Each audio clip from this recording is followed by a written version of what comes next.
Bien, pues buenos días.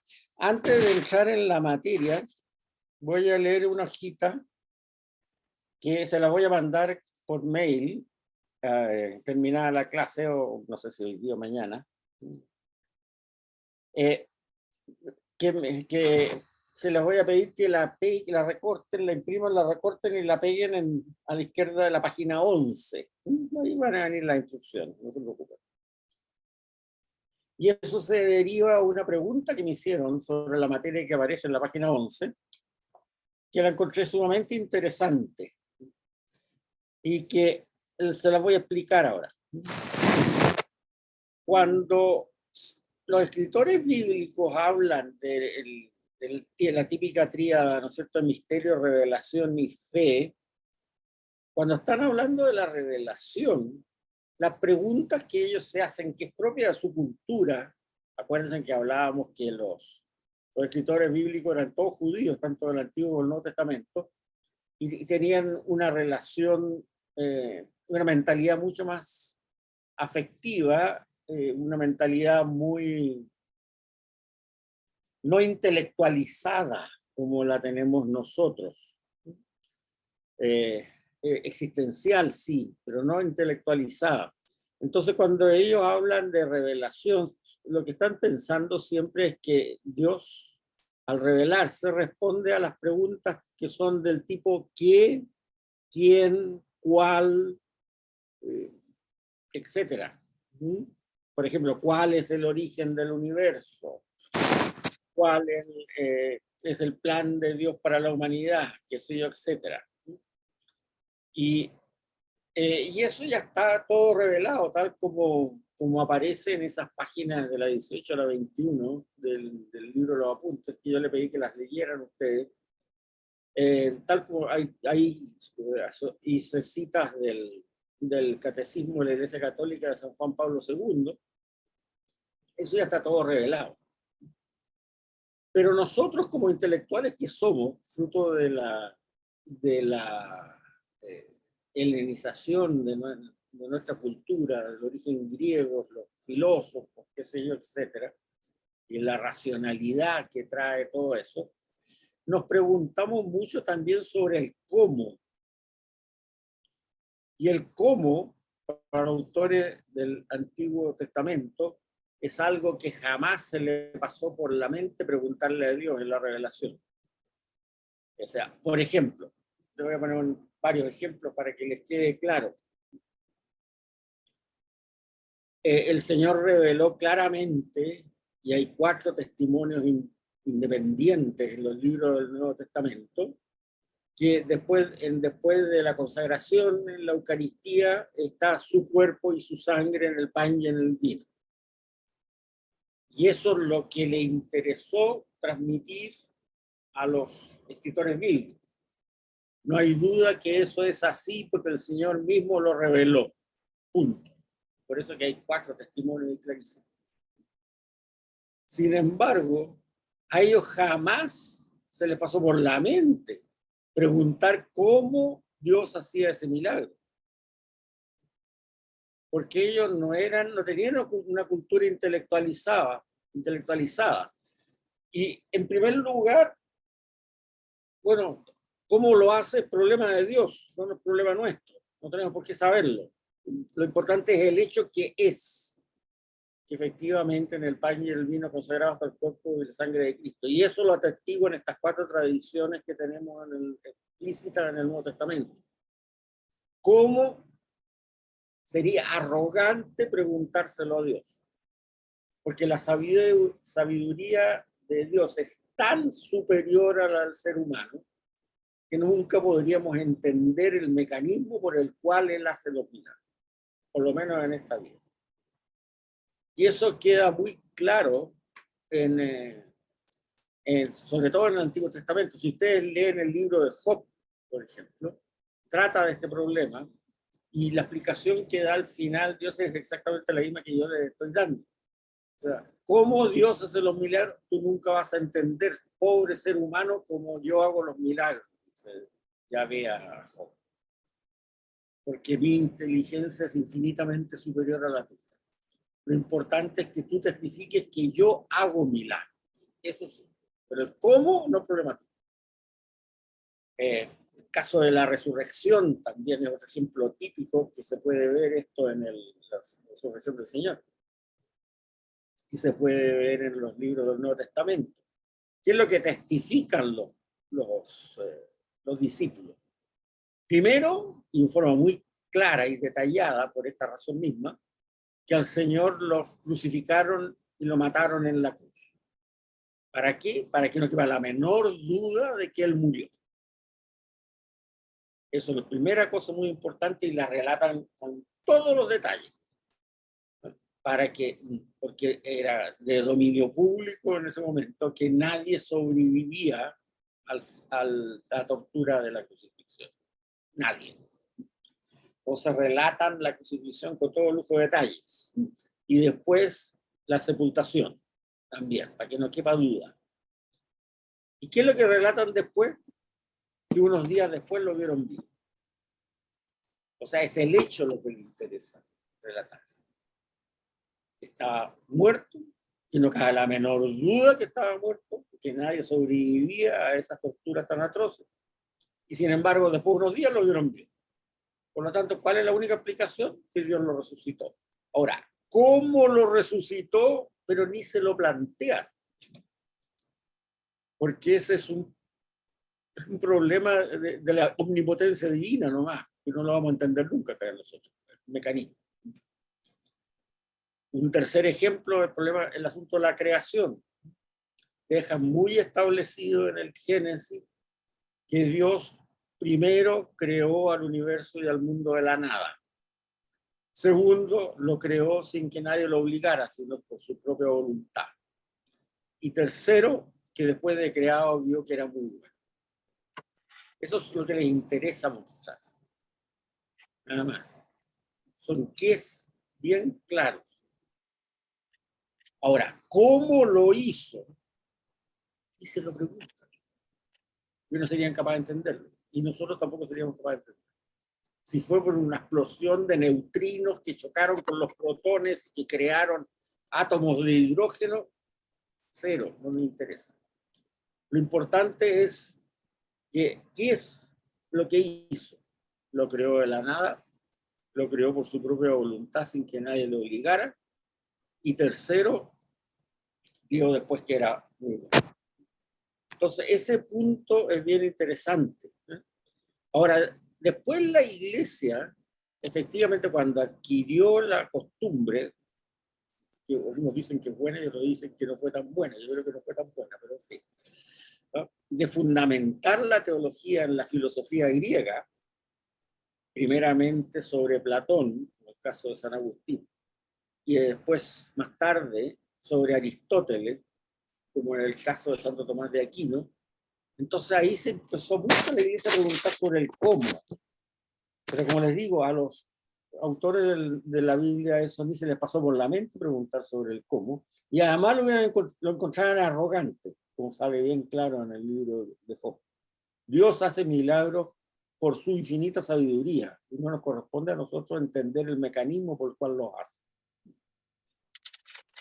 Eso es una explicación que yo creo que es válida y como les digo, voy a meterla más adelante en alguna parte, por ahí por la página 11, así que les voy a mandar una explicacioncita breve de lo que acabamos de decir. Y bueno, y ustedes la recortan y usan Agorex y la pegan ahí frente a la página número 11. Bien, vamos ahora a seguir con la materia. Vamos a la página 28. Las tradiciones. Aquí yo voy a las 4 tradiciones en que se forma la Torá y los libros de los profetas anteriores. Aquí vamos a ver un PowerPoint.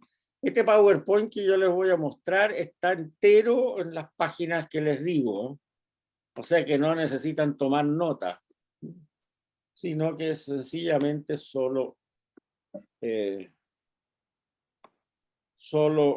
mirarlo. Está todo en la página 28. De todas maneras se los voy a mandar por mail también, pero ya les digo, es algo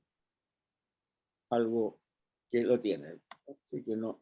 Espérense, déjenme ver aquí si puedo bajarlo un poco esto. No, pero bueno, da lo mismo. Agranda la imagen, perdón. Sí, voy a agrandarla.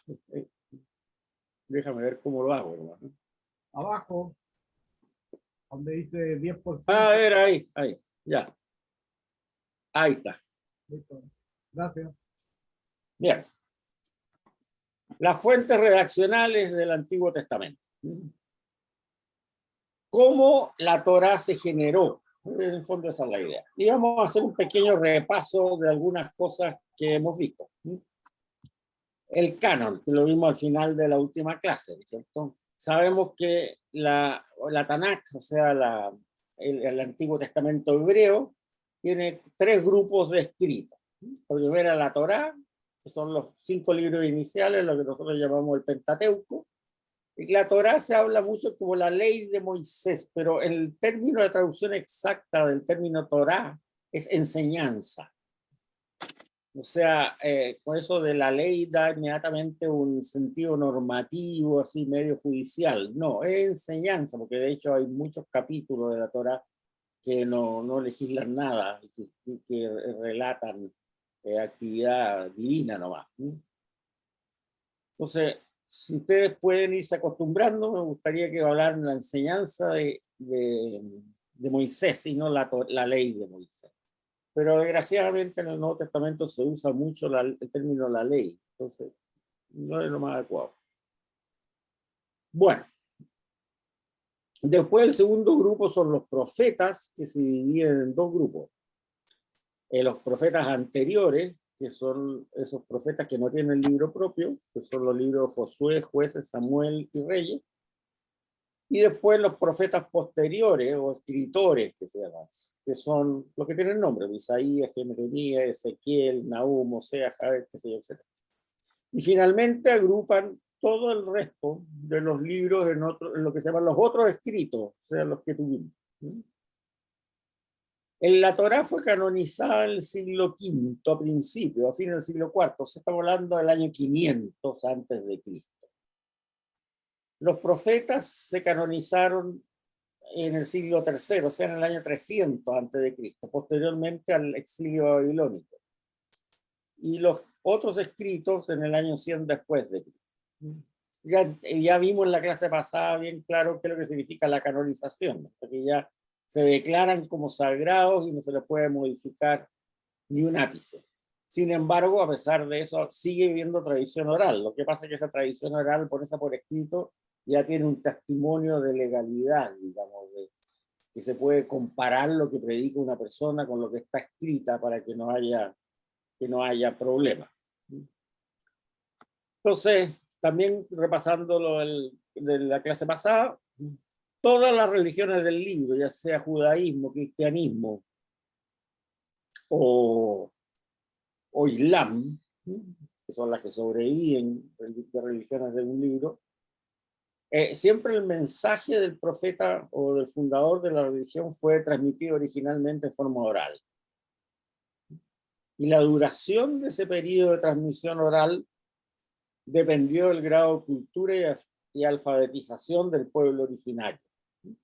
O sea, en los escritos más antiguos, como ser la Torá, el periodo de transmisión oral fue bastante largo, porque muy poca gente sabía escribir en ese momento y el idioma escrito era muy primitivo. En cambio, en el caso del Nuevo Testamento, el periodo de tradición oral duró unos 15 años más o menos para las tradiciones más antiguas y solo unos 50 años para las más recientes. O sea, en el Nuevo Testamento el periodo de tradición oral duró un tiempo como para que hubiera testigos reales del profeta en cuestión, en este caso nuestro Señor Jesucristo, que pudieran certificar que lo que se escribía era lo correcto. En el caso de la Torá, no, como vamos a ver ahora. Ahora, la tradición oral en los pueblos antiguos se sobrevivía muy bien gracias a técnicas especiales de memorización, que nosotros las hemos perdido, pero que en esa época eran muy comunes. O sea, la transmisión de de los textos orales se hacía memorizando, pero en forma formal. O sea, las escuelas de religión lo que enseñaban era la memorización de los textos sagrados, como hoy día ocurre en las partes no alfabetizadas todavía del Islam, en las montañas de Afganistán, por ejemplo, de esas zonas, que uno ve que en las escuelas coránicas se forman círculos, ¿sí?, en que hay un anciano que repite versículo por versículo del Corán, y los niños, que tendrán 8 años, algo así, se lo aprenden de memoria. ¿Sí? Y él lo hace repetir lo que él dice y repetir lo que él dice hasta que lo aprenden bien y los corrigen en caso de que cambien una coma, cualquier cosa. ¿Sí? Ahora, finalmente, cuando estas tradiciones se ponían por escrito, una autoridad comunitaria, que pueden ser los llamados sabios, maestros, apóstoles, los testigos, etcétera, reconocía que esa puesta por escrito de esa tradición oral era correcta y los canonizaba. Por eso que se habla del canon. Los canonizaba, los declaraba oficiales. Y desde ese momento no se podía modificar ni una coma de ese texto. Vamos a lo nuevo. De la época de la Torá, o sea, de la enseñanza de Moisés, para darles una idea, Moisés se entiende que vivió más o menos 1200 años antes de Cristo. ¿Sí? Hay bastantes trazas históricas de su existencia. Pero la tradición de la Torá es anterior, porque cuando habla de, por ejemplo, los patriarcas, Abraham, Isaac y Jacob, ellos deben haber vivido entre 1650 y 1800 años antes de. Ahora, la primera tradición de la Torá que se conoce es lo que se llama la tradición yavista. Y se llama la tradición yavista porque a Dios lo llama Yahvé. Y esa se origina en Jerusalén el año 950, más o menos antes de Cristo. Nosotros vamos a suponer que se canoniza también en ese momento, ¿sí?, lo cual puede no ser tan cierto, puede ser un poco posterior, pero ya la tradición oral aparece ya suficientemente solidificada. Entonces lo más probable es que se haya puesto por escrito en ese momento, se haya canonizado en un texto ya vista, no de texto todavía, no un libro completo. 150 años después surge la tradición eloísta, que está en el reino de Israel, en el norte. Está dividido en ese momento el territorio de Israel en dos partes: el reino de Judá, capital de Jerusalén, y el reino del norte, Israel, capital Samaria, de los samaritanos. Después lo vamos a ver de dónde se origina. Y esa viene del año 800 años antes de Cristo. Es un poco posterior, pero también es muy antigua. Después viene la tradición deuteronómica, que esa tiene una fecha mucho más concreta, porque ya se conoce un texto escrito de la traducción deuteronómica del año 622 antes. O sea, más o menos se puede decir que se canonizó en esa época.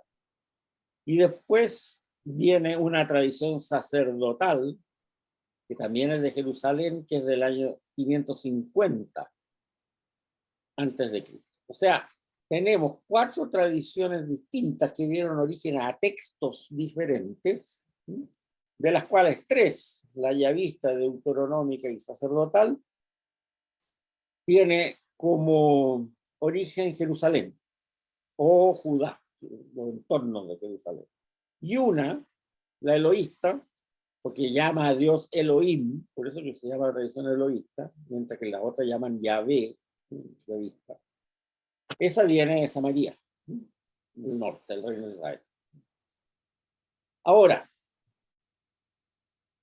por allá por el siglo V, o sea, por el año 500, más o menos, quizás 450, aparece una persona que se llama el redactor, que se pone la tarea de hacer un texto unificado de estas 4 tradiciones para la Torá y para los profetas anteriores.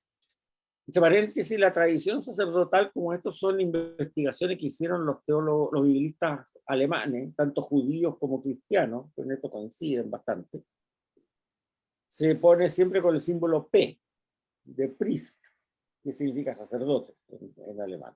Priester. Perfecto. Entonces tenemos la tradición yavista, que se simboliza por una J, Yahvé con J. Los alemanes cuando dicen ya con J, no dicen con Y.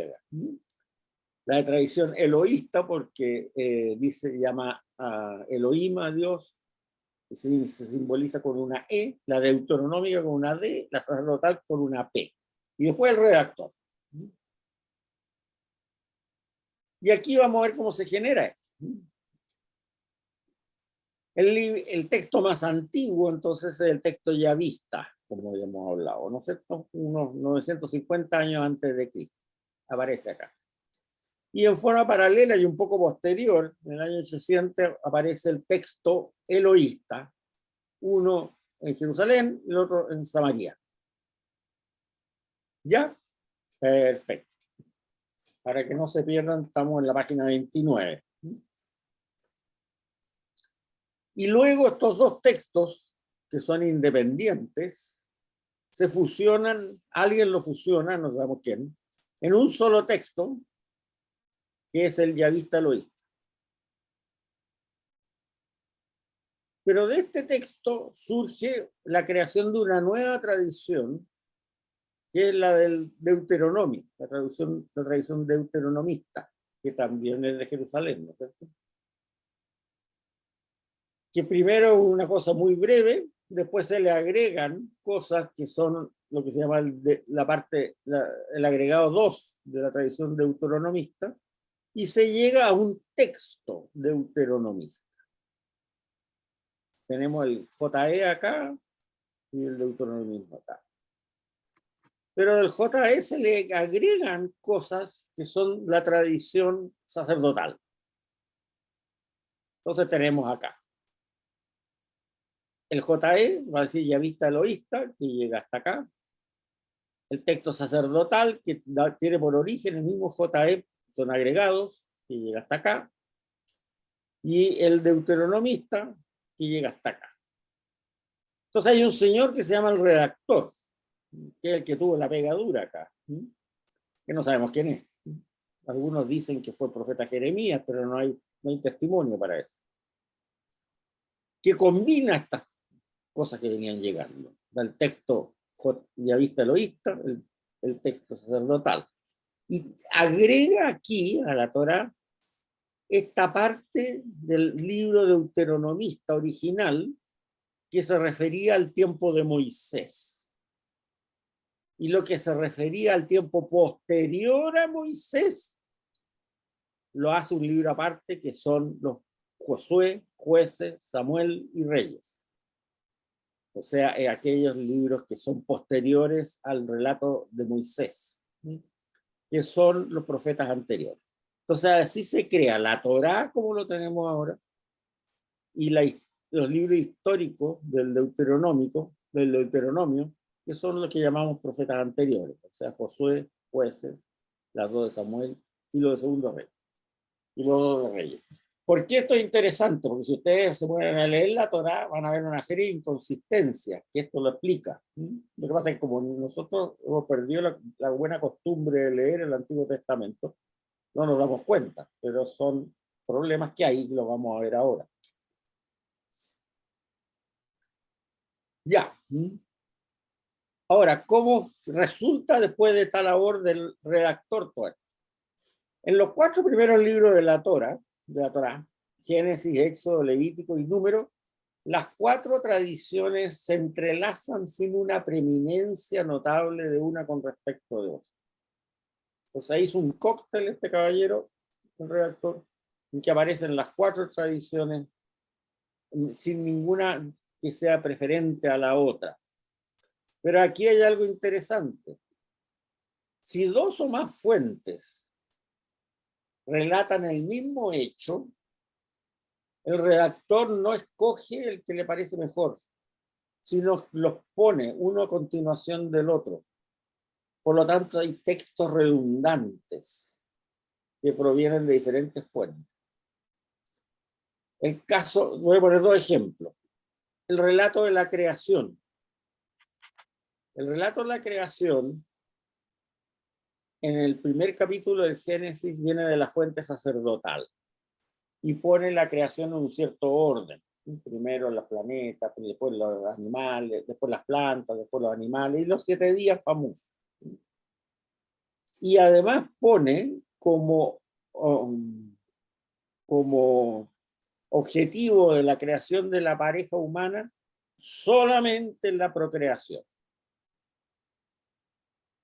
Pero después en el capítulo 2 del Génesis viene el segundo relato de la creación, que es de la fuente yavista, y que es mucho más antiguo que el relato que apareció primero en el Génesis de la fuente sacerdotal, porque el de la fuente yavista es del año más o menos 950 y de la fuente sacerdotal dijimos que era del año aprox 550, o sea, 400 años después. Y en ese segundo relato de la creación que aparece en el capítulo 2 del Génesis, que litúrgicamente no se lee, por eso no lo conocemos nosotros como cristianos, pero está. El orden de la creación es distinto del primero. El ser humano es creado antes que los animales. En cambio, en el primer relato, los animales son creados antes que el ser humano. Pero lo más importante es que no pone que el objetivo de la pareja humana sea la procreación, sino que pone que el objetivo de la pareja humana es el acompañamiento y la felicidad mutua.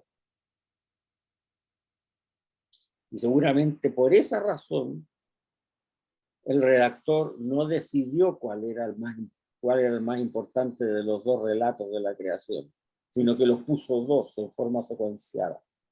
Primero el sacerdotal, que ocupa, que es del año 550, y después el yavista, que es 400 años antes, del 950. En el primero se pone como el objetivo de la pareja humana solamente la procreación, y en el segundo se pone como objetivo único de la pareja humana el acompañamiento y la felicidad mutua. Eso lo vamos a ver bien en detalle cuando veamos el relato de la creación, cuando corresponda cronológicamente. Pero es muy interesante. Ahora,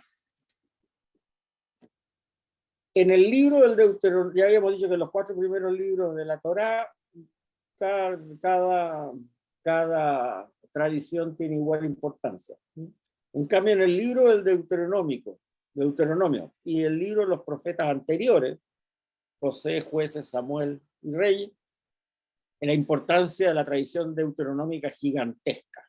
O sea, prácticamente ahí lo que hay es pura tradición deuteronómica con algunas salpicaduritas de las otras 3 tradiciones. Pero después de que la Torá haya sido canonizada, en el año 350, más o menos, o sea, 200 años después que fue ya canonizada, aparece una quinta tradición, que es motivada por el exilio babilónico. O sea, la Torá se canonizó antes del exilio babilónico. Pero el exilio babilónico fue un impacto tan fuerte en la religiosidad judía que se reinterpretan las tradiciones anteriores de acuerdo al hecho del exilio, que fue siempre interpretado como un castigo de Dios por la degeneración de las clases dominantes, como lo vamos a ver cuando corresponda. Entonces, pero ya la Torá estaba canonizada, por lo tanto, esta reinterpretación no se podía poner en la Torá. Entonces se escriben libros nuevos, como son las crónicas de Esdras y Nehemías, que relatan lo que ya aparece en la Torá, pero pensado después del exilio. Y eso lo vamos a ver bien cronológicamente cuando corresponda. Y en general, esta nueva, digamos así, interpretación de los hechos de la Torá por el cronista es mucho más descarnada. O sea, en la Torá aparecen las imágenes como mucho más heroicas de los reyes, David, Salomón, qué sé yo, etc. En cambio, cuando se lo explica el cronista, empieza a contar los trapitos sucios que tenían. Eran muy grandes, como cuando David manda matar al marido de su amante, a Urías, etc. Y entonces, por eso que ahí como que reinterpretan, bueno, y por esa razón Dios nos castigó y nos mandó al exilio, porque en realidad no era cierto de que todos eran heroicos. No, no, no, no. Cometían muchos escándalos, muchas abominaciones, y por eso sufrimos ese castigo. Pero claro, no lo pueden introducir en la Torá porque ya estaba canonizada. Entonces sacan esta especie de Torá paralela, que es son los libros de las crónicas de Esdras y Nehemías, que son de la vuelta al exilio. Bueno, aquí les voy a poner algunos ejemplos de esto. Hay un libro muy interesante que lo escribió este biblista, uno de los grandes biblistas judíos, digamos, practicante, que existe ahora, contemporáneo. No, tengo entendido que no se ha muerto, pero por lo menos sí que doy fe que antes de la pandemia estaba vivo, porque me conseguí su mail y le hice algunas preguntas me han surgido de dudas sobre este libro, precisamente cuando lo leí, y él tuvo la amabilidad de contestármela. O sea, antes de la pandemia estaba vivo, yo no sé si ahora todavía sigue vivo, pero es un notable biblista judío. Cuando se refiere a la Biblia, aquí se refiere a la Torá. No sé si su intención sea escribir un segundo tomo sobre los profetas anteriores, pero él lo que analiza es esto. ¿Cómo se llama? Las 4 tradiciones bíblicas. Y aquí vemos qué es lo que hace. Él traduce la Torá completa del hebreo, porque es un gran conocedor del hebreo bíblico, al inglés, y está incluida completa la traducción que él hace. Pero al escribirla, aprovechando las tecnologías que hay hoy día, pone una tipografía distinta según la fuente. Por ejemplo, Yavista la pone en letras color verde normales. La Eloísta la pone en letras verdes bold, o sea, negritas, diríamos verditas, ¿no? En esta cosa, ¿no? No sé cómo se dirá en castellano el bold, que nosotros decimos negrita, pero aquí son verdes, o sea, verditas. Bueno. La fuente, los textos de la fuente sacerdotal lo pone en azul bold, también, en azulita, negrita. El libro ya mezclado, ya vista eloísta, lo pone en verde, en fondo verde, pero sin bold. Y lo que pone el redactor lo pone en azul normal sobre fondo azul. Cuando hay un texto que él no lo tiene claro de dónde viene, de qué fuente viene, que son los mínimos, los pone en azul simple itálico, corridita para el lado derecho, etcétera, o verde itálico. Y los deuteronistas son estos de acá. Veamos un ejemplo. Aquí tienen una página. Esto es eloísta y esto es eloísta. Pero aquí el texto de la Torá inserta, el redactor insertó un texto de la fuente sacerdotal. Entonces el redactor pone estos dos textos para que este inserto se pueda entender. Porque aquí está hablando en la fuente eloísta que el patriarca estaba en Betel. Y aquí el patriarca está en Padam Aram. Entonces el redactor agrega esta frasecita. Cuando dice esto es la fuente sacerdotal, y Dios se apareció a Jacob, al patriarca Jacob, y lo bendijo, agrega, y Dios se le apareció al patriarca Jacob de nuevo cuando él estaba llegando a Padán Aram.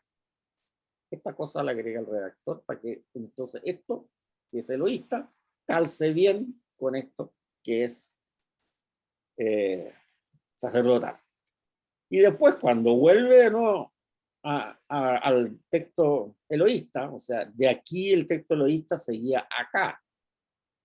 Entonces tiene que volver de nuevo a Jacob desde Padán Aram hasta Betel, porque si no, no se entiende. Entonces el redactor le agrega esta frase.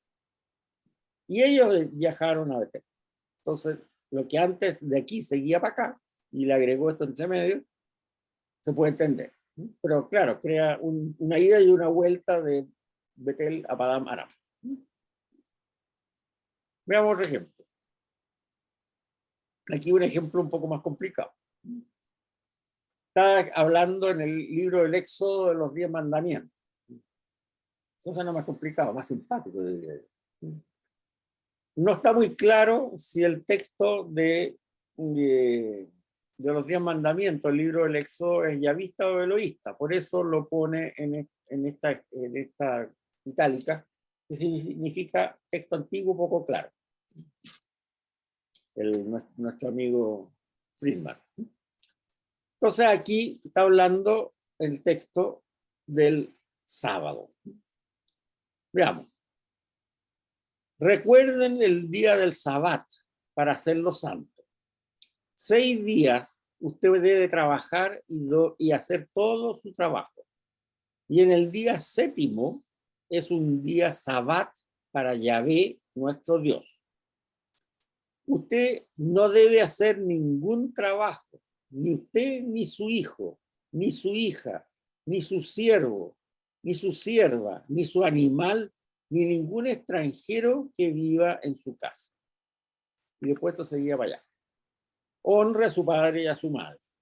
Pero al redactor se le ocurrió la idea de que aquí se explica el mandato del sábado, pero no se explica el por qué. Entonces agrega este texto que es propio del redactor. Porque por 6 días Yahvé hizo los cielos y la tierra, el mar y todo lo que está dentro de ellos.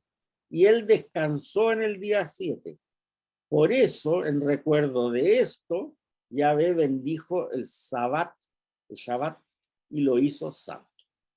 O sea que hay una aclaración del redactor al texto del decálogo en el Éxodo. Y después vuelve al texto eloísta, ese capítulo. Aquí tienen un caso que lo puse porque hay la multitud de fuentes en el mismo texto, en el capítulo 14. Esto debe ser el Éxodo, si no lo creo. Bueno, pero aquí tenemos eloísta, aquí tenemos redactor que pudo para poder combinar esta parte eloísta con esta parte yavista. También de los viajes, pues, tuvo que poner una serie de viajes porque aquí están en Sucot, aquí están en Etam. Entonces tuve que agregar que viajaron de Sucot hasta Etam, al borde del desierto. Pero el relato de lo que Yahvé le habla a Moisés de la fuente sacerdotal. Y después vuelve a la eloísta, pero insertándole términos yavistas a cada rato. Fíjese, aquí esto es eloísta porque no es itálico, no es bold. En cambio, aquí es bold. Aquí vuelve a no bold, o sea, yavista, eloísta, yavista, eloísta. Finalmente sacerdotal. Y agrega una frasecita. Esta es yavista. Bueno, esa es la labor del redactor. Entonces, por eso que de repente, si ustedes leen bien la Torá, se van a encontrar con estas cosas como que pareciera que no calzan. Pero bueno, viene de esto, de estas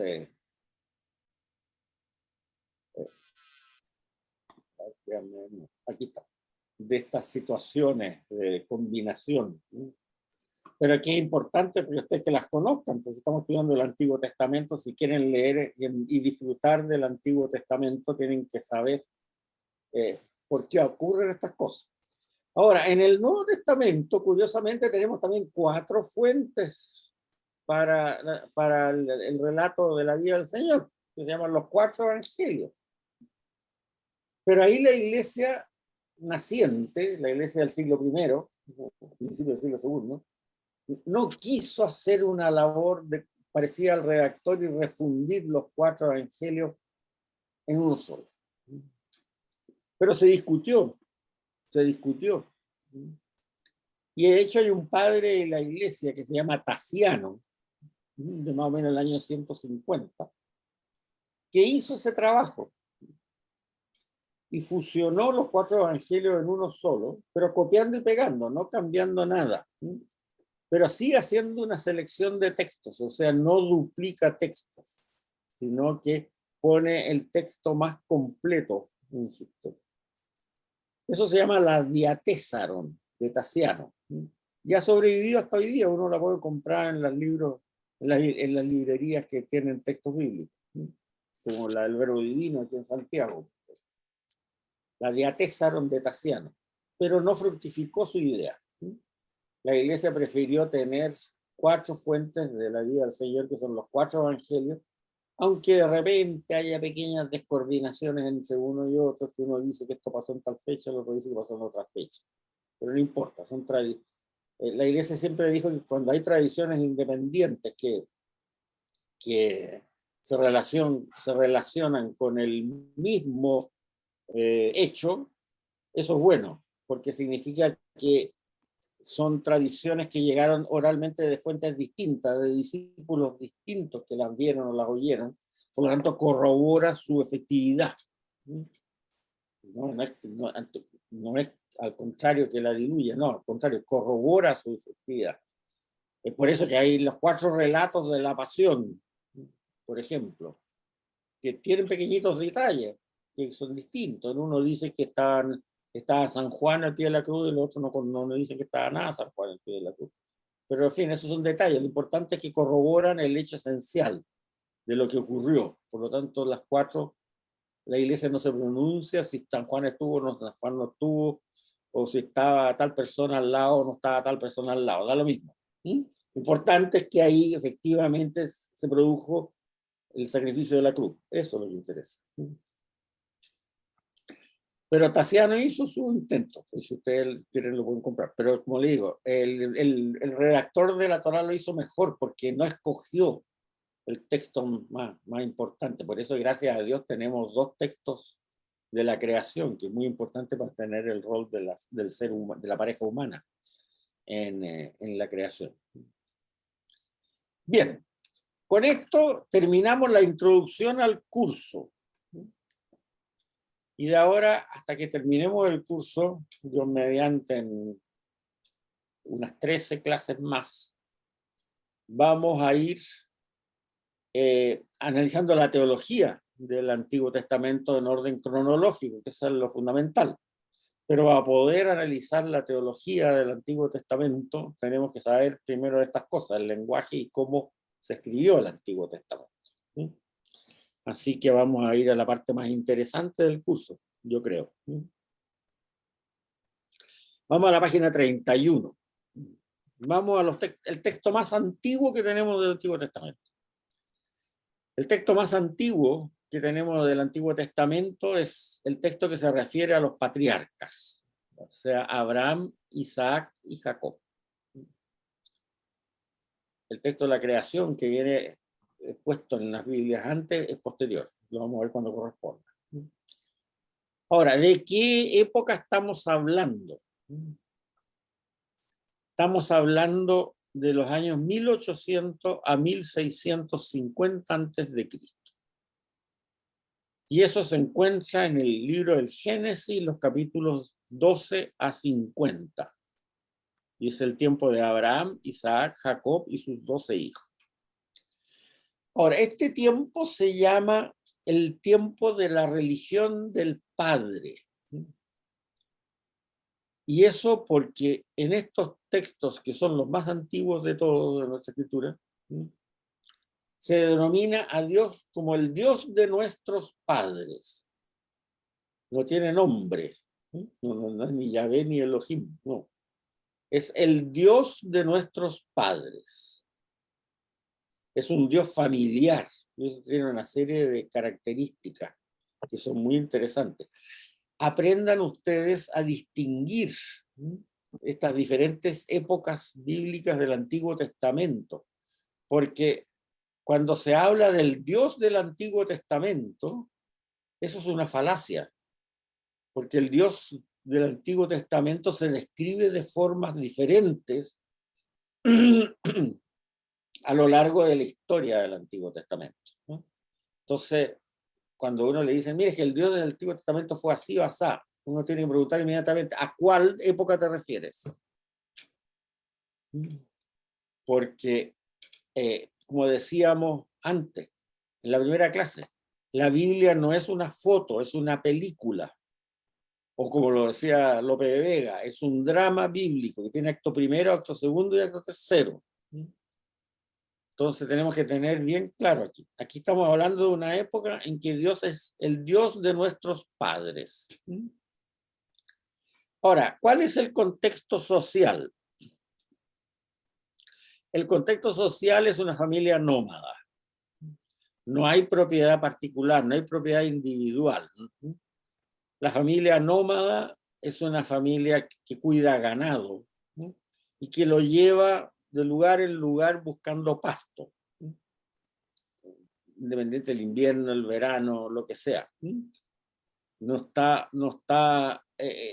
pues se llama nómada, porque va buscando pastos y recorre cientos de kilómetros. Y por lo tanto es una familia autosuficiente, es una familia autosoportante y una familia enorme, en que hay un patriarca, que es el padre de la familia, hay una matriarca, pues, que es la esposa principal, para decirlo de alguna forma, porque hay poligamia en esa época. Pueden haber concubinas también del patriarca, pero que están en un rango distinto, ¿no? De la esposa. Y además están todos los que dependen del patriarca, o sea, los hijos, las hijas, yernos, nueras, hermanos del patriarca o hermanas del patriarca, cualquier miembro de la familia que haya quedado viuda, por ejemplo, una mujer que haya quedado viuda, cualquier cargo que haya tenido, todos los sirvientes, los llamarán esclavos, pero no eran tipo como en Estados Unidos, digamos, eran sirvientes, digamos lo mejor, pero que estaban atados a esa familia, y sus familias de los sirvientes también. Y todos los chiquillos de esa misma familia, que tenían más o menos la misma edad, se consideraban hermanos. Y se trataban como hermanos, porque eran de la familia del patriarca. Pero podían ser hijos del patriarca o hijos de una hermana viuda del patriarca o hijo de un siervo del patriarca, o podían ser hijos de cualquier cosa, pero eran todos los que eran de la misma edad de ese gran familión. Familión que podía tener 200 personas. Esa es la familia patriarcal. No es la familia nuclear como la entendemos nosotros. Eso es muy importante para entenderlo bien. Y por lo tanto era una comunidad económica, jurídica y religiosa. Estaba constituido por un parentesco de sangre en que los deberes y las tareas estaban regulados para la protección de todos los miembros de la comunidad. Reinaba la solidaridad y la responsabilidad mutua. Y la propiedad familiar era administrada por el patriarca y servía para el provecho y la alimentación de todos. Y el patriarca debía asegurar entonces la vida colectiva en forma pacífica. O sea, en esa época no había seguridad social, no había Estado, no había nada.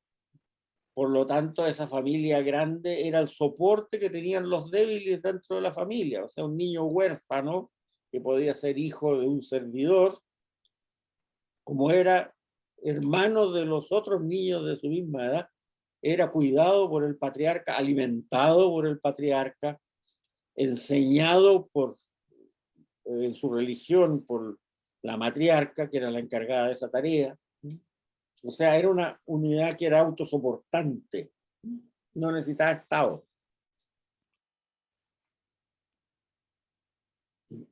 Y por eso el tamaño.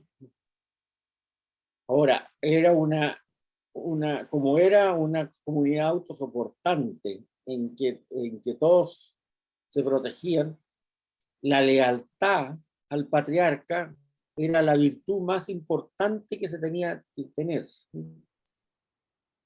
La solidaridad mutua y la lealtad. Esos eran los valores más grandes. Por eso de ahí viene esa comprensión que hablábamos, ¿eh?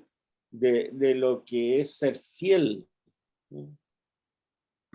con respecto a una revelación, por ejemplo, o ser fiel al patriarca, era ser leal. ¿De acuerdo? Yo les ponía el ejemplo de por qué un niño en esa época que le habían explicado que 2 más 2 son 4 entendía eso. No porque hiciera un análisis con porotito o algo por el estilo, se lo expliqué en la primera clase, sino porque el maestro de la tribu se lo había dicho así. Y por eso que si el maestro enseñaba mal, él pecaba contra la lealtad de la tribu. Ahora, ¿cuál es el contexto religioso? Es bien curioso porque aquí también hay algo que normalmente no se entiende bien. El caso de la familia que estamos hablando, de la religión del padre, Abraham, Isaac y Jacob, se adora a un solo Dios. Eso es indiscutible. A un solo Dios. Pero, en esta etapa de la revelación, no se define qué pasa con otras familias. O sea, el Dios de mi tribu es uno solo. El Dios de la tribu vecina no tengo la menor idea y no me preocupa. Eso es exactamente el ejemplo que refleja esto. Y eso no es monoteísmo, porque es el Dios de mi familia el que es uno. El Dios de mi tribu es uno. Pero el Dios de la familia vecina o de la tribu vecina no tengo la menor idea si serán uno o varios y tampoco me interesa saberlo. Eso se llama monolatría. No es monoteísmo todavía. El monoteísmo llegó a Israel en la época de los profetas, muy posterior. Y de hecho, se ve en el relato bíblico de estos capítulos, efectivamente, que Dios es un Dios celoso. No acepta que los miembros de su tribu, su familión, adoren a los dioses vecinos, pero no niega que existan dioses vecinos. Aquí hay un texto que me lo ve claro. Cuando Jacob y Labán, que eran de 2 tribus distintas, Jacob era descendiente de Abraham, por lo tanto era de la religión del padre, como decimos acá. Tienen un conflicto sobre el pastoreo, que dicen, no, yo tengo mis vaquitas aquí y no te metas tú en aquí donde están vacas, están pastando mis vacas, porque si las metes no vamos a saber de quién son estas vacas, se va a mezclar, qué sé yo, quién las juega. Entonces llegan a un acuerdo de paz. Y Labán era de otra tribu. Entonces Labán le dijo a Jacob, mira el montón de piedras y la piedra conmemorativa que he erigido entre los dos. Una y otra cosa son testigos de que ni yo traspasaré este montón de piedras para entrar por las malas en tu territorio, ni tú traspasarás el montón de piedras o la piedra conmemorativa para entrar por las malas en mi territorio. Y después lo que sigue. El Dios de Abraham, el abuelo de Jacob, y el Dios de Nahor, el abuelo de Labán, serán nuestros jueces. Jueces. No serán nuestros jueces. Serán nuestros jueces. ¿Se fijan? O sea, eso se llama una monolatría. El Dios de la familia de Abraham y sus descendientes es uno solo. Y es el que nosotros hemos estudiado. El Dios de la historia, que sé yo, etcétera, etcétera, etcétera. Ahora, las otras tribus pueden tener otros dioses, pueden ser varios, pero a mí no me interesa, porque yo soy fiel al Dios de mis padres, al Dios de nuestros padres, así se define.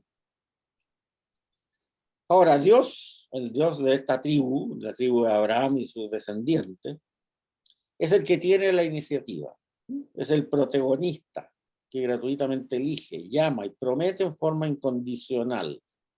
No es un Dios que se pueda manipular, eso es lo más importante. Él es el Dios de la tribu, el Señor de la tribu.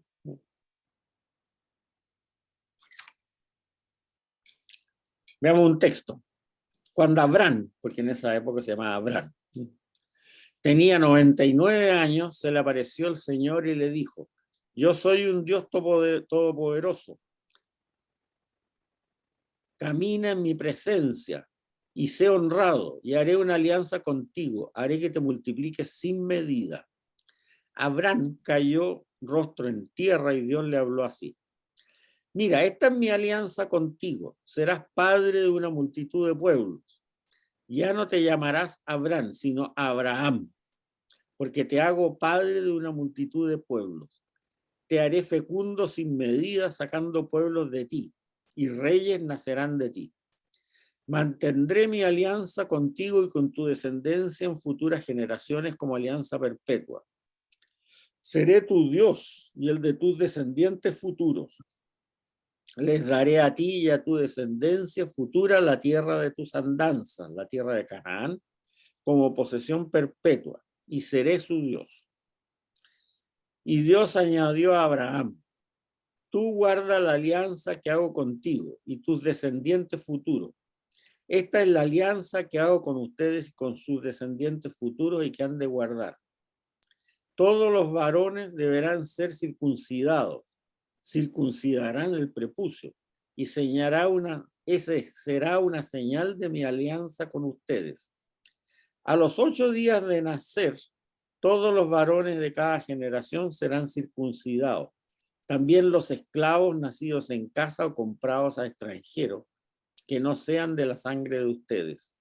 Circunciden a los esclavos nacidos en casa o comprados, así llevarán en la carne mi alianza como perpetua. Todo varón incircunciso que no ha sido circuncidado su prepucio será apartado de su pueblo por haber quebrantado mi alianza.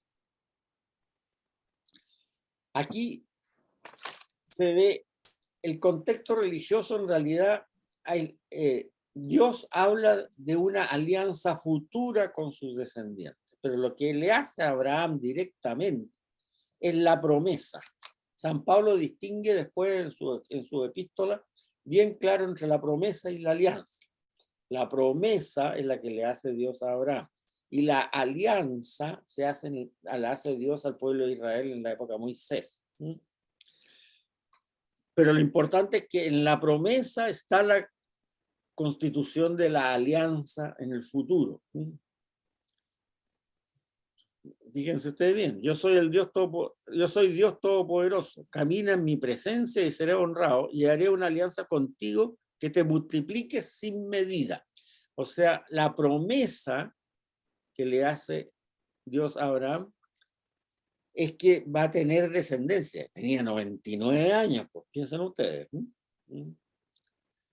Va a tener una descendencia numerosa de un pueblo muy grande, que va a ser bendecido por el Señor siempre, y con el cual pactará una alianza en el futuro. Y entonces la circuncisión surge, y aquí está bien claro, como una medida de poder identificar a quién Dios va a beneficiar con la alianza en el futuro, porque ordena a Abraham que se circuncide él, a todos los varones de su familia, y que perpetuamente, cuando nazca un niño varón, antes de los 8 días va a tener que ser circuncidado. O sea, con eso se formaliza la creación de un pueblo que es fácilmente identificable por esa característica. Un pueblo que son los descendientes de Abraham. ¿Y por qué se formaliza esa creación de ese pueblo de los descendientes de Abraham? Porque 400 años después, Dios va a hacer una alianza con esos descendientes. Esto viene interesante porque San Pablo hace mucho este análisis, y cuando uno lee la carta a los Gálatas, por ejemplo, o la carta a los Romanos, en que analiza esta situación, normalmente no se entiende nada. Nosotros no entendemos absolutamente nada, porque habla de la promesa, de la alianza, un enredo. Bueno, es un enredo porque no sabemos de dónde se origina esto. Se origina acá. La promesa, Dios no es que escoja un pueblo de Israel. Dios que escoge a una persona, a Abraham, que va a ser padre de un pueblo, y eso se lo promete Dios a Abraham, a la persona escogida, que va a ser el padre de un pueblo con el cual 400 años después va a firmar una alianza en el Sinaí. ¿Ya? Y va a poder identificar a ese pueblo 400 años después, que ya ha muerto Abraham, no sé, hace siglos, que es a poder identificar quiénes son los que descienden de Abraham, porque esos son los que tienen la promesa de Dios, los que descienden de Abraham. Entonces instaura la circuncisión, le encarga, es la única cosa que le encarga a Abraham, la circuncisión, nada más, ni el decálogo, ni la ley, ni nada. Abraham, tú tienes que circuncidar a todos los tuyos, incluso a los sirvientes y a los esclavos, que pasan a ser parte de ese pueblo. Y a todo niño que nazca antes de los 8 primeros días. Y así queda claro quién pertenece a quién es descendiente tuyo, y que por lo tanto, como dice San Pablo, va a ser heredero de la promesa. ¿Ya? Ya. Ahora, cuando irrumpe Dios en la historia de Abraham, le provoca un quiebre radical, ya que le hace ir a una tierra lejana y distinta a aquella donde estaban enterrados sus antepasados. Eso es importantísimo. Para la cultura nómade, el hombre pertenece a la tierra y no al revés. No es que la tierra pertenezca al ser humano. El hombre pertenece a la tierra. ¿Y cuál es la tierra del nómada? La tierra donde están enterrados sus antepasados. Esa es la tierra sagrada del nómada. Entonces, cuando Dios le dice a Abraham, sal de aquí, de Ur de los Caldeos, y ándate donde yo te voy a decir, 1500 o 2000 kilómetros más lejos, qué sé yo, una cosa así, los está desarraigando. O sea, le provoca un quiebre radical. Porque el hombre pertenece a la tierra, no la tierra a los hombres. ¿Y cuál es la tierra donde pertenece el ser humano? Aquella donde están enterrados sus antepasados. No voy a meterme en líos contemporáneos, pero piensen un poco lo que está pasando en la zona mapuche, y ustedes se van a dar cuenta que hay mucho de nomadismo latente ahí. Hay mucho de nomadismo latente. Cierre el paréntesis, no me tomas en eso. Entonces, está claro, San Pablo lo dice claro, el pueblo nacido de Abraham será el depositario de la promesa hecha a los patriarcas, el pueblo de la elección, llamado a preparar la reunión de un día de todos los hijos de Dios en la unidad de la iglesia, como dice San Juan. Ese pueblo será la raíz en la que serán injertados los paganos hechos creyentes, tal como dice San Pablo 1500 años después. ¿Qué es lo que dice San Pablo en la carta a los romanos? Si algunas ramas han sido cortadas y tú quieres un olivo silvestre, se refiere a un pagano, fuiste injertado en su lugar y has participado de la raíz y de la savia del olivo, no te consideres superior a otras ramas. Si lo haces, recuerda que no eres tú, pagano, quien mantiene la raíz, sino la raíz te mantiene a ti.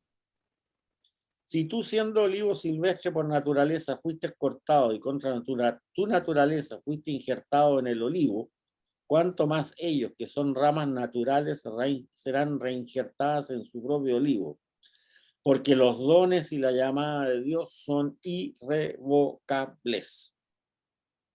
¿Cuál es el olivo que se refiere San Pablo? Abraham, el padre de toda la revelación. ¿Y cuál es el olivo grande que se refiere a San Pablo en su época? El pueblo judío. ¿Y qué somos nosotros, los paganos? Somos gente que vivíamos en olivos silvestres, olivos de mala calidad, que nos sacaron de ahí y nos injertaron en el olivo de la promesa hecha a Abraham. Eso. Ahora, el Dios de nuestros padres, porque así se refiere siempre a Abraham, Isaac y Jacob, no está asociado ni a un país ni a un lugar específico, sino a las personas de esa tribu que acompañan en todas partes. Es un familiar del que se tiene una experiencia muy positiva y no hay, sin que dé ningún, no hay que existe ningún peligro por su cercanía cultural. Es un Dios bondadoso, es un familiar anciano de mucho poder, que está siempre preocupado por los miembros de su familia. Y es, por lo tanto, el Dios de la historia de esa familia. No es un Dios cósmico. O sea, en esa época, si usted mira los dioses asirios, los Baales y toda esa gente, eran dioses tremendos, ¿no? Y los fenómenos naturales, qué sé yo, del trueno, de los relámpagos, de todas estas cosas. No, en esta época este Dios de nuestros padres, por eso les digo, no generalicen, en el Antiguo Testamento, es un Dios que siempre bendice y se orienta al futuro. O sea, esta promesa que le hace a Abraham a los 99 años, cuando ya efectivamente está totalmente incapaz que pudiera concebir un hijo, de tener un pueblo numeroso como las estrellas del cielo, y que a través de ese pueblo va a bendecir a toda la humanidad, ahí se nota, ahí se nota que un Dios que bendice, que se orienta hacia el futuro, haciéndole una promesa que se va a cumplir en el futuro, que él no la va a ver, no la va a ver, porque efectivamente la alianza con el pueblo judío se va a hacer en el monte Oreb, ¿no es cierto? Ahí en el Sinaí. Y por lo tanto la respuesta que tiene que dar Abraham es la fe, pero la fe no en el entender, como habíamos dicho tanto, sino que fiarse de Dios en forma irrestricta y caminar de acuerdo a su palabra. Fiarse de Dios en forma irrestricta y caminar de acuerdo a su palabra. Y se sella esa promesa con la circuncisión. Ahora, la vida religiosa tiene un carácter familiar. El padre y el sacerdote, el patriarca de la familia.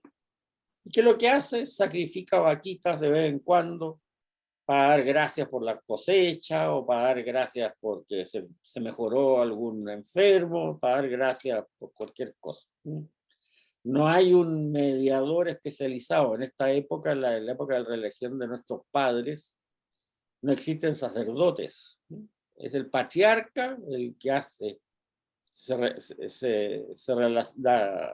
tiene una labor, podríamos decir, entre comillas, sacerdotal. Y se encuentra a Dios en la vida de cada día. No hay festividades religiosas, nada, en la vida cada día. Y la esposa del patriarca o la esposa principal es muy importante porque ella está encargada de transmitir la experiencia religiosa de padres a hijos. O sea, la familia directa del patriarca, él y su esposa principal, son los encargados de relacionar a la familia con Dios. El patriarca, mediante una especie de labor pseudo sacerdotal, ¿no es cierto? Y la matriarca, como la persona encargada de la educación de todo ese tremendo familión, y que se respete la voluntad del Dios de nuestros padres, ese Dios bondadoso que los va siguiendo en todo su caminar buscando pastos para su ganado, qué sé yo. Ahora, hay casos bien curiosos también en esta época. El caso de la moral de Abraham, ya yo les explicaba que lo único que en esta época le exige Dios a Abraham es cumplir con la ley del talión. Yo les explicaba en las clases anteriores, que no significa la venganza, sino que todo lo contrario de la venganza. O sea que el castigo de una falta no puede ser superior al daño cometido con esa falta. Eso significa el ojo por ojo, el diente por diente. No se puede tomar venganzas más que eso. O sea, si tú te sacan un diente, tú puedes quitarle un diente al castigar sacándole un diente al que te hizo el daño, pero no más que eso. Bueno, y aquí viene algo bien pintoresco, porque se nota que estas redacciones son antiguas, antiquísimas. Entonces empiezan a decir cosas que hoy día no serían muy aceptables, porque para esa época sí. En el caso del Génesis 12, capítulo 12, 10, 20, fíjense lo que dice. Pero sobrevino una carestía en el país, y como había mucha hambre, Abraham bajó a Egipto para residir ahí. Cuando estaba llegando a Egipto, dijo a Sara, a su mujer: mira, eres una mujer muy hermosa, y cuando te vean los egipcios dirán es su mujer. Por lo tanto, me matarán a mí, a ti te dejarán viva. Por favor, di que eres mi hermana, para que me traten bien en atención a ti, y así, gracias a ti, salvaré la vida. Cuando Abraham llegó a Egipto, los egipcios vieron que su mujer era muy hermosa. La vieron también los ministros del faraón y elogiaron su belleza ante el faraón, tanto que la mujer fue llevada al palacio del faraón. A Abraham le trataron bien en atención a ella y adquirió ovejas, vacas, asnos, esclavos y esclavas, borricas y camellos. Pero el Señor afligió al faraón y a su corte con graves dolencias a causa de Sara, mujer de Abraham. Entonces el faraón llamó a Abraham y le dijo: ¿qué me has hecho?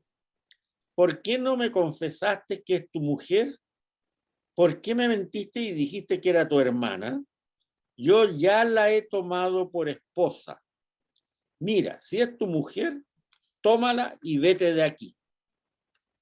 El faraón dio una escolta a Abraham y lo despidió con su mujer y sus posesiones, sus ovejas, vacas, asnos, esclavos, esclavas, borricas y camellos. Bueno, aquí hay una cosa que era extraña, ¿cierto? O sea, Abraham, claro, salva al pellejo, pero le dice a su mujer que no se preocupe, diga que es mi hermana, y si el faraón la toma por esposa, bueno, no importa, ¿ya? Ok. Es un caso bien curioso esto. Y el pobre faraón paga el pato, porque parece que le graves dolencias, no sé, le ha pasado algo, se ha enfermado, qué sé yo, y paga el pato sin tener idea de esto, porque no, incluso reta, Abraham, ¿por qué me dijiste que era tu hermana y no tu mujer? Ándate, llévate tus borricas y todas tus cosas, tus esclavos, esclavas, todo lo que adquiriste aquí ya, chao, fuiste. Bueno, aquí hay un caso pintoresco también de las diferentes fuentes, porque esto, como le decimos, es la parte más antigua. O sea, estos son tradiciones orales que están recolectadas en la radiación yavista, 950 años antes de Cristo. Después, cuando este relato también es medio tocado por la fuente eloísta, que es 150 años después que esto, parece que al redactor eloísta esto le chocó. Entonces agrega el siguiente párrafo. Dice Abraham, aquí lo puse en la nota al pie de página: pensé que en este país no respetan a Dios y que me matarían por causa de mi mujer. Además, es realmente hermana mía, de padre, aunque no de madre, y la tomé por mujer. Cuando Dios me hizo vagar lejos de mi casa paterna, le dije: hazme este favor, en todos los sitios donde lleguemos, di que soy tu hermano. O sea, el redactor eloísta arregla la cuestión diciendo: no, mira, si Sara también era medio hermana mía, porque era hermana de padre, pero no de madre. Entonces yo no mentí cuando dije que era hermana mía, ¿no? O sea, sacar las castañas con la mano del gato, porque de todas maneras se la pasó al faraón, digamos, ¿no? Pero claro, era hermana, porque era hermana solo de padre. Bueno, el relato original no dice eso. El relato corregido por el eloísta le agrega esta frasecita que en realidad no convence mucho tampoco. Bien, pero como les digo, hay que entender bien los relatos de acuerdo a la antigüedad en que se formulan. No mirarlo ahora. La Biblia es una película, no es una foto. Pero esa es la religión de nuestros padres, el estamento original, que es muy interesante. Vamos a hacer la pequeña introducción a la época siguiente. El yavismo, vamos a hablar del periodo de Moisés. Avanzamos 400 años, por lo menos. O sea, del 1650 o 1800 al 1250. La época de Moisés desde el año 1250 al 1200. Y el testimonio histórico va a dar los libros del Éxodo y el libro de los números de la Torá. Y el testimonio del culto, el libro del Levítico. Sigue el contexto social de la tribu, pero ya después de 400 años, ya no es una familia, sino que la tribu es una federación de familias que descienden de un antepasado común. Una federación de familias que desciende de un antepasado común. Ahora, aquí se relata, obviamente, el relato de la alianza, pero la característica más importante, y eso lo vamos a dejar hasta aquí nomás, ¿qué ocurre en el cambio de la revelación de Dios, de la etapa del Dios de nuestros padres al periodo de Moisés? Es que ese Dios familiar, buena persona, que seguía una familia y que la trataba con mucha benevolencia, se transforma al desaparecer, al desaparecer esa unidad familiar y convertirse en federaciones de tribus, se transforma en un Dios político, en un Dios nacionalista. O sea, Yahvé se transforma de ese Dios patriarcal, nómada, que sigue la tribu, a un Dios político. Y se nota que es político, porque castiga al faraón, saca a su pueblo de Egipto, haciendo portentos, derrotando al ejército del faraón en el Mar Rojo, etcétera, etcétera, etcétera, etcétera. Se convierte en un Dios político. Ya no es ese Dios personal, amigo de la familia, solamente, que era en esta etapa del Dios de nuestros padres, sino que es un Dios político que además revela su nombre, que es Yahvé. Y eso lo vamos a ver bien en la próxima clase. Por eso les digo yo, hay que tener cuidado cuando uno se refiere al Dios del Antiguo Testamento y decir, bueno, ¿de qué época, cuál es la época que estamos hablando de esa imagen de Dios? Yo creo que en materia vamos a quedar aquí, vamos a ver algunas preguntas, si hay por aquí.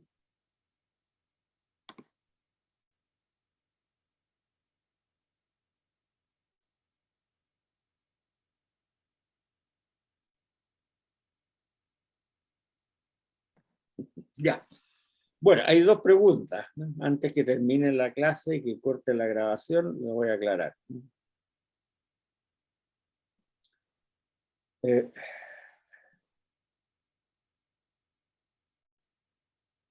Hoy me pregunta, ¿pero el Dios de Abraham y el Dios de Nahor hoy lo entendemos como el mismo Dios? Sí, es una mal comprensión. En ninguna parte dice que sea el mismo. Efectivamente. Hoy lo entendemos como que fuera, porque tenemos la mala comprensión de que el monoteísmo ocurre desde el primer día del Antiguo Testamento. No. El monoteísmo ocurre de la época del yavismo más posterior, como vamos a ver en la próxima clase. Ahí se entiende bien que la monolatría no es la forma real, sino que es un monoteísmo. Y por eso surge el relato de la creación, que no puede surgir en la época de la monolatría, porque Abraham no se pregunta quién creó el mundo. No sabe si el Dios de él o el Dios de la tribu del lado. No se pregunta eso. Pero cuando ya la monolatría se solidifica en un monoteísmo, eso ocurre al final, poco después de la época de Moisés, cuando llega ya Israel a su territorio, en la época de los profetas, del profeta Samuel fundamentalmente. Entonces, ahí efectivamente surge el relato de la creación, porque bueno, si el Dios mío es el único Dios que existe, bueno, la única solución es que Él haya creado el mundo. Entonces, ahí proviene la revelación de la creación, no al principio, no como que pensábamos mucho. Ese es el punto. Si los hombres son circuncidados para ser reconocidos, ¿cómo se reconocerían las mujeres? Bueno, en esa época las mujeres no cortaban ni pintaban, digamos, o sea, las mujeres estaban asignadas a un varón, o sea, o a su padre o a su esposo, punto. Ahora, sí era importante la relación con la mujer, porque como la mujer enseñaba a sus hijos la religión, entonces una prohibición que tuvieron después los judíos en la época de Moisés en adelante, era la prohibición de casarse con extranjeras, porque si se casaban con extranjeras, las extranjeras iban a educar a sus hijos en sus dioses, y no en el Dios de Israel. De ahí viene que se le da una importancia fuerte a la mujer siempre en el judaísmo, porque es la que enseña a sus hijos, acuérdense, lo acabamos de decir. Agar e Ismael. Bueno, esa es una historia que después la toma San Pablo, como les digo, pero que no tiene mucha importancia para lo que estamos hablando. Pero Ismael siempre fue un hijo querido ¿cómo se llama? De Abraham. No tengo claro en este momento si fue circuncidado o no, pero capaz, lo más probable es que haya sido circuncidado también. Y después a lo mejor no lo circuncidaron, no circuncidó él a sus descendientes, no está muy claro. Pero sí que fue un hijo muy querido de Abraham, eso no cabe la menor duda. Pero el heredero de la promesa fue Isaac, eso está claro. Eso es lo que te quería entender bien, porque como pertenecía a la tribu de Abraham, yo entiendo que los ismaelitas de ahí vienen los árabes, ¿o no? Esa es la tradición que sale en la Biblia, sí, ¿Ya? De ahí vienen los árabes. Entonces, también les llega la promesa a ellos. No sé, tendría que averiguártelo con más detalle, pero hay por lo menos algo de la promesa. Ahora, no sé, que hoy día no se trata muy bien como primos hermanos, pero indudablemente que ese es uno de los puntos interesantes. A ver, voy a tratar de averiguar algo para la próxima clase y te cuento. Muchas gracias. Ahora, la pregunta del monoteísmo en Egipto. Eso es muy interesante, lo vamos a tratar en la próxima clase, porque más o menos contemporáneo con Moisés surge una tentativa monoteísta en Egipto con Amenhotep o Akenatón, Amenhotep IV, Akenatón, como se llama, Akenatén, un faraón, que propone adorar al sol como único Dios. pero le fue re mal, porque se murió y su hijo no pudo mantener esa religión y volvió y Egipto volvió al politeísmo. Pero es indudable que ahí, y además Moisés escribió en la corte del faraón, y son más o menos contemporáneas, bueno, es más o menos, 100 años más o 100 años menos, de todas maneras, pero hubo una relación ahí entre un monoteísmo egipcio con el monoteísmo de Moisés. Eso es indiscutible. Bien, entonces vamos a